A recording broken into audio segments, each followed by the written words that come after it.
மாணவ நண்பர்கள் அனைவருக்கும் வணக்கம். நான் உங்கள் பொன்வேல் பாண்டியன், நடப்பு நிகழ்வுகள் ஆசிரியர்.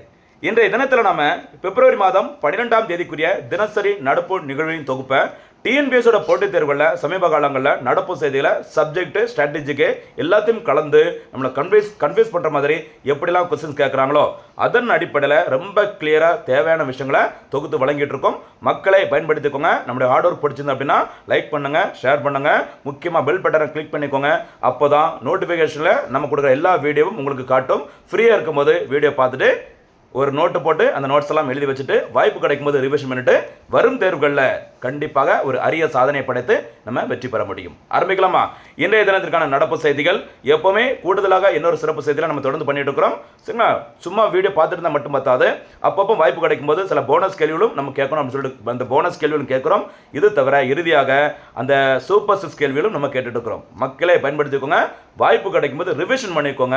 ஏன்னா படித்தா மட்டும் பார்த்தாது, ரிவிஷன் தான் ரொம்ப ரொம்ப முக்கியம். அதை நம்ம வீடியோவில் நம்ம எப்பவுமே பண்ணிட்டு இருக்கோம். நல்லா பயன்படுத்திக்கோங்க. ஆரம்பிக்கலாமா? இன்றைய தினத்திற்கான நடப்பு செய்திகள் பிப்ரவரி 12ஆம் தேதிக்குரியது. சரிங்களா? ஃபர்ஸ்ட் பாயிண்ட் என்ன அப்படின்னு சொல்லி பார்த்தீங்கன்னா முக்கிய தினங்கள். சரி, வழக்கம் போல நம்ம இந்த தலைப்பு செய்திகள் அப்படின்னு சொல்லி பார்க்கும்போது முக்கிய தினங்கள் பார்க்க போகிறோம். அதுக்கப்புறம் இந்தியன் பாலிட்டில் இருக்கிற முக்கியமான ஒரு செய்தி பாருங்க. வந்தே மாதரம் பாடல் பாடுவது கட்டாயம். இதில் என்னென்ன சிறப்புகளை அறிவிச்சிருக்கிறாங்க அப்படின்னு பார்க்க போகிறோம். அதே மாதிரி வந்தே மாதரம் பாடல் யாரால் எப்போது இயற்றப்பட்டது, என்ன பேக்ரவுண்ட் அப்படிங்கிறத பார்க்க போகிறோம்.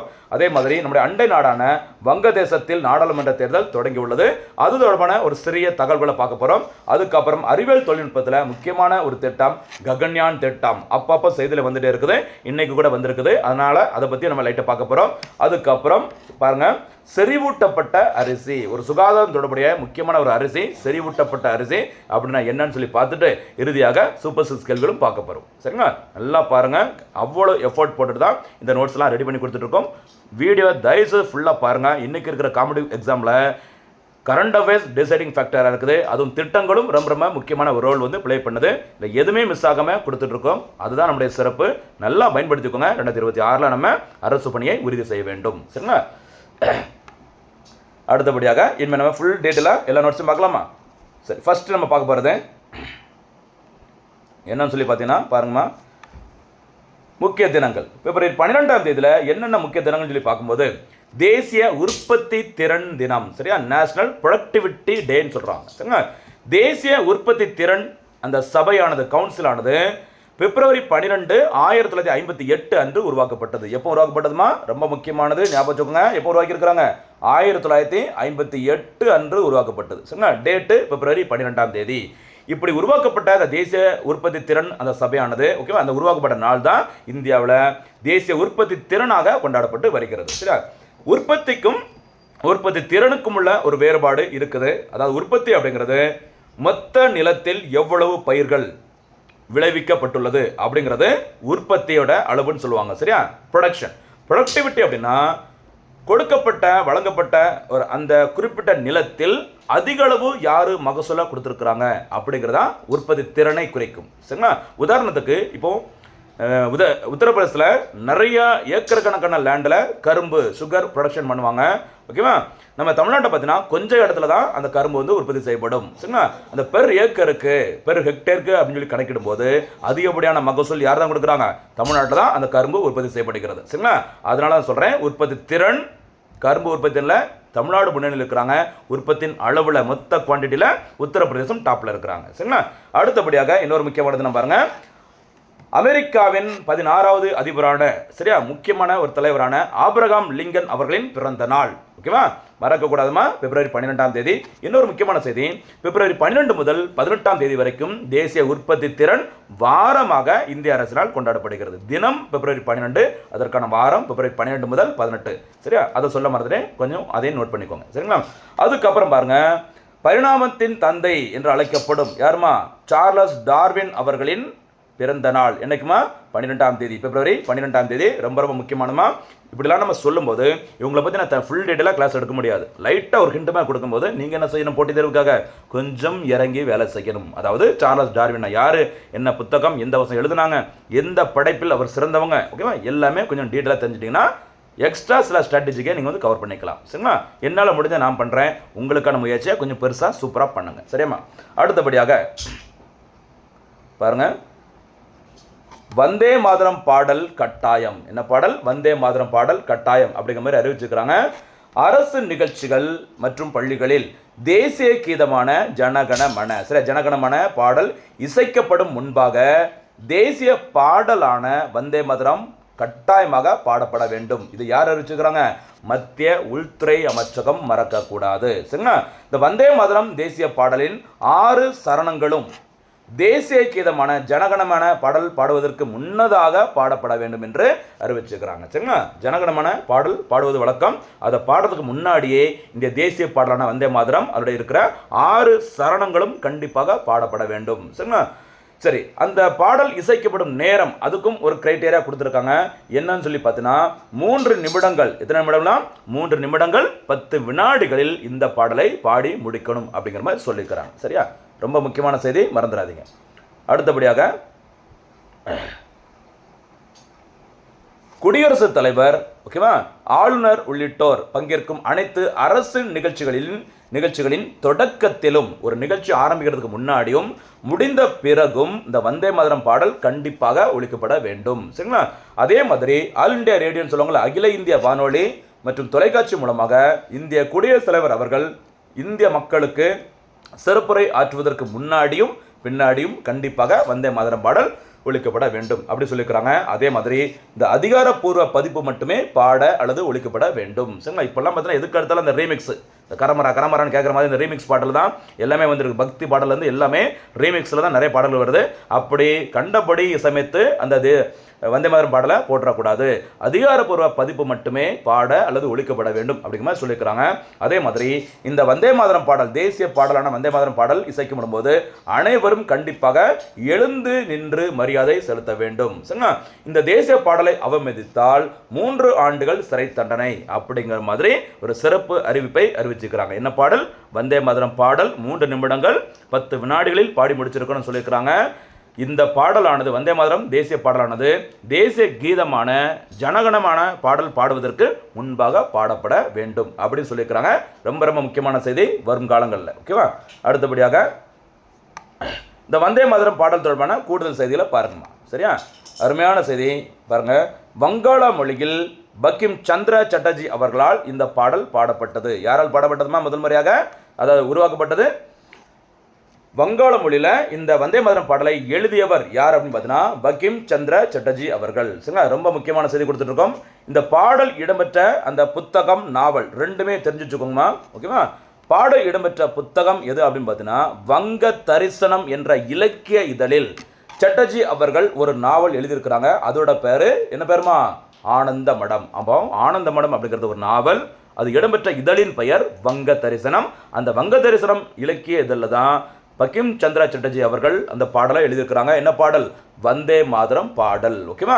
இவ்வாறு முறைப்படி இந்த புத்தகம், இந்த பாடல் வெளியிடப்பட்ட நாள் நவம்பர் 7ஆம் தேதி 1875. அப்போ சமீபத்தில் 2025ஆம் ஆண்டில் இந்த பாடல் இயற்றப்பட்டு 150 ஆண்டுகள் நிறைவடைஞ்சிருக்குது. அதை முன்னிட்டு தான் மத்திய அரசானது இந்த மாதிரி வந்தே மாதரம் பாடல் தொடர்பான சிறப்பு அறிவிப்புகளை அறிவிச்சிருக்கிறாங்க. இந்த பாடலுக்கு மெட்டமைத்தவர், இசையமைத்தவர் யார் பார்த்தீங்கன்னா முதன் முறையாக ஜாதுநாத் பட்டாச்சாரியா அவர்கள். ஓகேவா? இசையமைத்தவர் பட்டாச்சாரியா. இந்த பாடலை முதலில் பாடியவர் ரவீந்திரநாத் தாகூர். சரி, ரவீந்திரநாத் தாகூர் அவர்கள். இந்த பாடல் முதல் முறையாக பாடப்பட்ட இடம் பார்த்துக்கோங்க, கல்கத்தாவில் நடைபெற்ற அகில இந்திய காங்கிரஸ் மாநாடு. இந்த வருஷம் 1896 இந்த மாநாடு நடைபெற்றது. அந்த கல்கத்தா செஷனில் தான் முதல் முறையாக இந்த வந்தே மாதரம் பாடல் பாடப்பட்டது. சரிங்களா? அப்போ பார்த்துக்கோங்க, வந்தே மாதரம் பாடலை எழுதியவர் பங்கிம் சந்திர சட்டர்ஜி. அது இடம்பெற்ற அந்த இலக்கிய இதழின் பெயர் வங்க தரிசனம். அதில் இடம்பெற்றுள்ள அந்த நாவலின் பெயர் ஆனந்த மடம். சரிங்களா? முறைப்படி வெளியிடப்பட்டது நவம்பர் 7, 1875. அந்த பாடலுக்கு இசையமைத்தவர், மெட்டமைத்தவர் முதல் முறையாக ஜாதுநாத் பட்டாச்சாரியா. முதல் முறையாக பாடியவர் ரவீந்திரநாத் தாகூர். பாடப்பட்ட இடம் கல்கத்தா, 1896. மறக்காதீங்க. சரியாம்மா? அடுத்தபடியாக கூடுதல் செய்தியில் பாருங்க. வந்தே மாதரம் அந்த வார்த்தைகள் தொடர்புடைய முக்கியமான சில செய்திகளை பார்க்க போகிறோம். ஒன்று, லாலா லஜபதி ராய் அவர்கள் லாகூர், தற்போதைய பாகிஸ்தானின் லாகூரில் இருந்து வந்தே மாதரம் என்ற பெயரில் ஒரு இதழ் ஒன்றை தொடங்கியிருக்கிறாங்க. சரி, நீ கன்ஃபியூஸ் ஆகக்கூடாது, அதுக்காக சொல்லியிருக்கிறேன். அதே மாதிரி மொத்தம் உள்ள அந்த வந்தே மாதரம் பாடல் பங்கிம் சந்திர சட்டர்ஜி எழுதிய அந்த பாடலில் இருக்கிற 6 சரணங்களில் 2 மட்டும் தேசிய பாடலாக 1937ஆம் ஆண்டில் காங்கிரஸ் அறிவித்தது. 2 மட்டும் தேசிய பாடலாக அறிவிச்சிருக்காங்க 1937. ஓகேவா?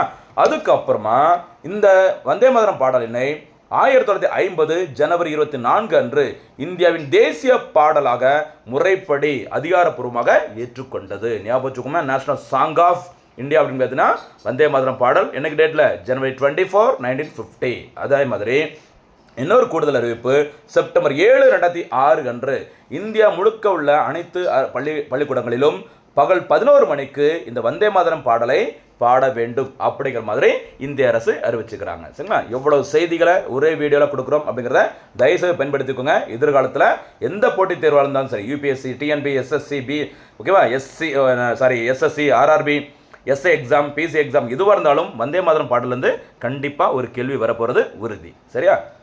அடுத்தபடியாக நம்ம அண்டை நாடான வங்கதேசம் தொடர்பான ஒரு சிறப்பு செய்தி பாருங்க. வங்கதேசத்தில் நாடாளுமன்ற தேர்தல் உங்களுக்கு தெரிஞ்சிருக்கும். சரியா? வங்கதேசத்தில் இதுக்கு முன்னாடி பிரதமராக இருந்தவர் அவாமி லீக் கட்சியை சேர்ந்தவர். யாருமா? ஷேக் ஹசீனா அவர்கள். இந்த கட்சிமா அவாமி லீக் கட்சியை சேர்ந்த ஷேக் ஹசீனா அவர்கள் கிட்டத்தட்ட 15 ஆண்டுகளாக வங்கதேசத்தின் பிரதமராக பொறுப்பில் இருந்திருந்தாங்க. இந்த வங்கதேசத்தில் நாடாளுமன்ற தேர்தல் நடைபெற உள்ளது. எத்தனாவது தேர்தல் அது? 13வது நாடாளுமன்ற தேர்தல். ஓகேவா? பாகிஸ்தான், மேற்கு பாகிஸ்தான் கிழக்கு பாகிஸ்தானாக இருந்தது. கிழக்கு பாகிஸ்தானாக இருந்த அந்த பகுதி தான் 1971 ஆண்டில் வங்கதேசமாக உருவானது. அதுக்கப்புறமா 13வது முறையாக நாடாளுமன்ற தேர்தல் இந்த பங்களாதேஷில் நடைபெற உள்ளது. ஓகேவா? இந்த தேர்தல் ஓகேவா நடைபெறதுக்கு முன்னாடி உள்ள சம்பவம் தான் பிரதமர் ஷேக் ஹசீனா அவர்கள் ஓகேவா நாட்டை விட்டு வெளியேறிட்டாங்க. அங்கே ஏற்பட்ட முக்கியமான அந்த உள்நாட்டு கலவரத்தின் காரணமாக இந்தியாவில் இருப்பதாக கூறப்படுகிறது. சரிங்களா?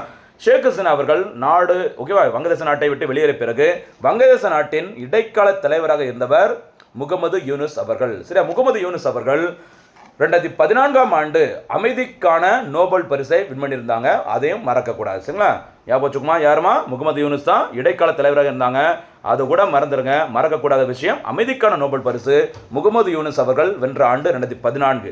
வங்கதேசத்தில் அந்த கிராமின் பேங்க் அப்படி சொல்லுவாங்கள்ல, அதெல்லாம் முழுசா வங்கதேசம் முழுமைக்கும் கொண்டு வந்து ஒரு சிறப்பான பங்களிப்பை ஆற்றிருந்தாங்க முகமது யூனுஸ். அதனால தான் அவருக்கு அமைதிக்கான நோபல் பரிசு வழங்கப்பட்டது. சரிங்களா?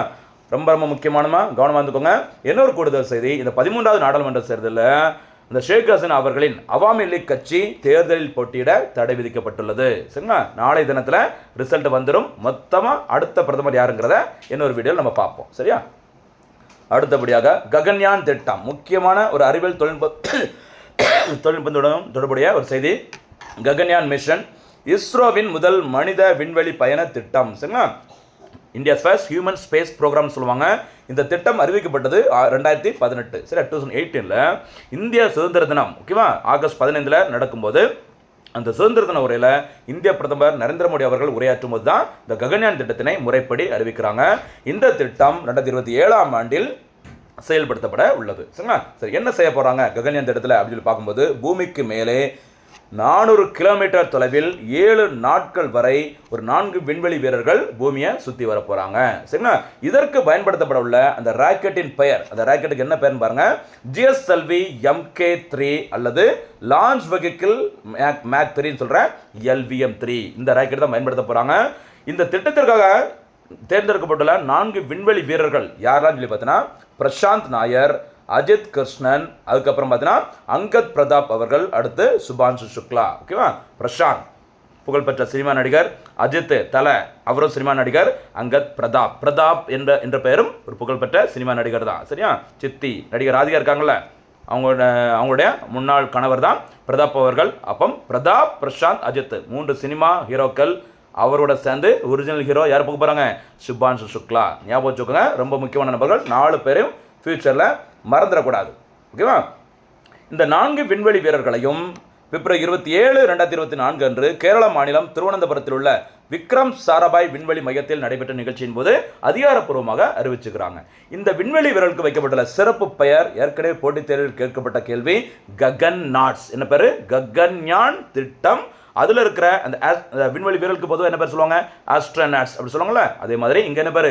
ககன் நாட்ஸ். மறந்துடாதீங்க. ஓகேவா? இந்த திட்டத்திற்காக வடிவமைக்கப்பட்டுள்ள ஒரு பெண் வடிவ ரோபோவோட பேர் பியோம் மித்ரா. ஓகேவா?